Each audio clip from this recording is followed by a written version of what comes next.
Hello everyone, আসসালামু আলাইকুম। কেমন আছেন সবাই? আশা করি সবাই ভালো আছেন। আলহামদুলিল্লাহ, আমিও ভালো আছি।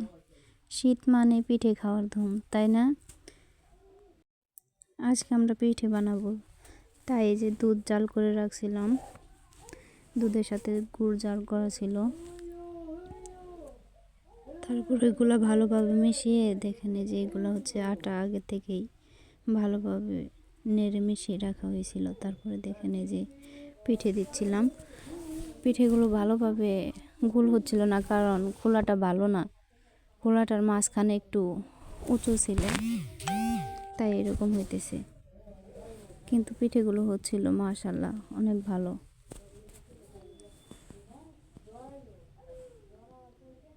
তারপরে যে আমি পিঠেগুলো ভিজিয়ে দিচ্ছিলাম, বানাচ্ছিলাম আর ভিজিয়ে দিচ্ছিলাম। পিঠেগুলো বানাতে ভালো লাগতেছিল অনেক। আপনারা আবার বাজে কমেন্ট করেন না। এটা হচ্ছে আমার দাদির চুলা। দেখেন পিঠেগুলো কি সুন্দর সফট হচ্ছিল।